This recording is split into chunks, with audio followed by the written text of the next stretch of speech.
et messieurs, c'est ce soir que sera disputé le premier match préparatoire des Kings de Los Angeles face aux Bruins de Boston et la controverse entourant les millions de dollars de subventions accordées par la CAQ à l'équipe ne s'estompe pas. On fait le point avec nos journalistes Valérie Chouinard qui assiste au point de presse du chef du Parti conservateur du Québec. Mais d'abord, on joint Pierre-Antoine Gosselin sur les lieux d'une manifestation pour dénoncer l'argent public accordé au sport professionnel, Pierre-Antoine.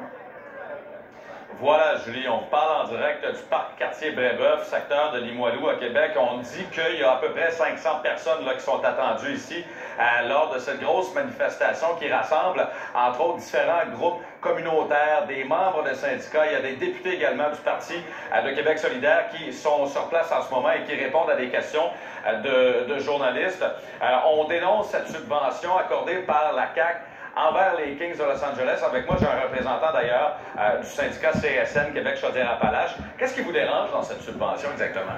Bien, ce qui nous dérange, c'est que la CAQ pogne le cash du monde qu'on paye avec nos impôts pour subventionner une équipe millionnaire qui n'a vraiment pas besoin de cet argent-là, quand d'un autre côté, dans la population, le filet social s'effrite, puis nos banques alimentaires débordent, les travailleuses et travailleurs ont besoin de soutien, on privatise le réseau de la santé et des services sociaux. Fait qu'on a des problèmes partout, mais on prend le cash, puis on le donne à des millionnaires. Fait que ça, on ne l'acceptera pas, on trouve ça indécent, on trouve ça dégueulasse. Merci beaucoup, Julie. Ben, vous voyez, il y a quand même beaucoup de personnes là, qui sont rassemblées à l'heure actuelle. Alors, ça commence maintenant et après quoi, tout ce monde-là va se transporter jusqu'au centre Vidéotron. La manifestation va se tenir là, vraiment tout près de l'aréna. Que répond Pierre-Antoine, le ministre des Finances, Éric Girard, à ces critiques aujourd'hui?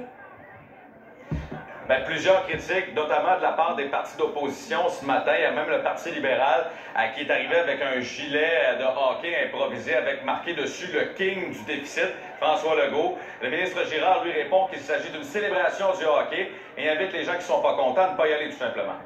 L'événement est là, c'est une célébration du hockey. Ceux qui veulent y aller, ils vont. Ceux qui veulent pas y aller, ils vont pas. Ça fait longtemps que la CAQ a perdu le sens des priorités, mais en particulier, il y a un an, quand on a appris cette histoire-là de financement des Kings, c'était plus clair que jamais. Et le capitaine de l'équipe des déficits, du King des déficits, c'est François Legault. Dans quel monde j'irais encourager une dilapidation des fonds publics alors que lorsqu'on pose la question aux Kings de Los Angeles, combien de profits allez-vous faire là, pendant que nous autres, on vous a fourni 7 millions?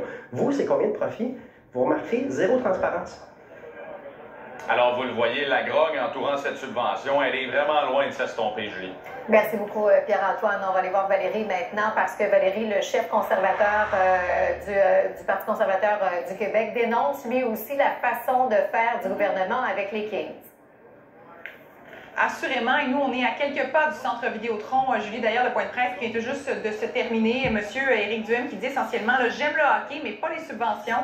C'est d'ailleurs ce qu'on peut lire là, sur une des pancartes ici. Ailleurs, on peut lire « Aidons les contribuables et pas les millionnaires ». Éric Duhem qui parle de gaspillage. Et ici aussi, Julie, on a droit à des jeux de mots. Là. Duhem qui accuse les caquistes d'être les kings des dépenses. Subventions de 5 à 7 millions de dollars qui, selon lui, auraient dû servir soit à des banques alimentaires, à des organismes, mais un montant surtout, selon lui, qui aurait dû servir à abaisser les taxes, alors que le coût de la vie, on le sait, ne fait qu'augmenter. Il précise toutefois là, que c'est important pour lui que les matchs aient lieu, maintenant qu'on est rendu donc à cette semaine d'événements, mais il croit que cette situation-là va nuire à un éventuel retour des Nordiques. Alors, à la question, sera-t-il présent au match de ce soir ou encore au match de samedi soir? Eh bien, non, il n'y sera pas. Ce qu'il propose concrètement là, ce matin, c'est de réduire drastiquement les subventions, et ce, à toutes les grandes entreprises, afin de procéder plutôt à des baisses de taxes et d'impôts pour tous. On l'écoute. Il y a un Québécois sur 10 au Québec dans la dernière année qui a fait appel à une banque alimentaire pour se nourrir. Il y a un Québécois sur 4 qui ne sait pas comment il va faire pour renouveler son hypothèque étant donné les hausses de taux d'intérêt des dernières années. Tout le monde, quand on fait l'épicerie, on est tous choqués quand on arrive à la caisse de voir que l'inflation a eu un impact dévastateur sur le prix de la facture du panier d'épicerie. Et dans ce contexte-là, on pense que la meilleure façon pour un gouvernement de prendre de l'argent des contribuables, c'est de la remettre dans le portefeuille justement de ces familles-là qui en arrachent présentement, plutôt que de donner ça à une équipe de hockey américaine milliardaire. Alors voilà pour la portion politique. Parlons maintenant du sport et du match préparatoire de ce soir. Il y a eu, Stéphane, entraînement ce matin des Kings au centre Vidéotron en prévision de ce match contre les Bruins. Et il ne reste plus beaucoup de billets à l'heure actuelle. Aux dernières nouvelles, c'était 1000 billets environ qu'il restait pour le match de ce soir contre les Bruins, donc pratiquement sale compte pour ce premier match préparatoire. Pour celui de samedi contre les Panthers, hier, c'était à 4000 billets encore invendus pour la rencontre de samedi soir. Donc, on va présenter du côté des Kings un alignement pratiquement complet. Il reste 2 matchs pré-saison avant le début du véritable calendrier régulier, le 10 octobre prochain contre les Sabres de Buffalo. Donc, ce sera une équipe complète des Kings.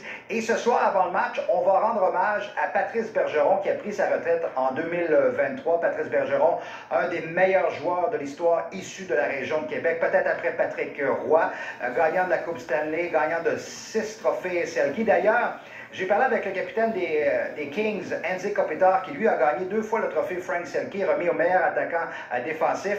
Et il était très heureux qu'on lui rende hommage chez lui, à sa maison ce soir.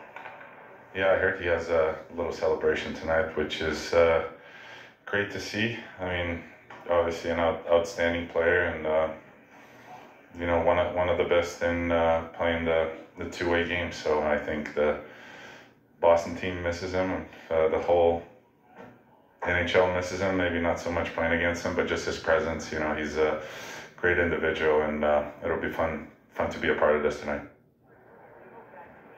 Et l'été dernier, lorsque j'avais parlé de la retraite de Patrice Bergeron avec Philippe Danault qui joue pour les Kings, il m'avait mentionné un peu à la blague, mi-sérieux, mi-blagueur, qu'on devrait renommer le trophée Frank Selke, le trophée Patrice Bergeron, parce que c'est lui qui détient le record avec 6 conquêtes du trophée Selke. Mais assurément, c'est un futur membre du Temple de la renommée Patrice Bergeron qui sera disponible pour les médias en fin d'après-midi, 17h15. Donc, on pourra l'entendre dans notre bulletin. Ben oui, parce qu'il l'a dit, il va repartir tout de suite après le match, rejoindre sa famille à Boston après. Donc, ce sera un voyage de courte durée.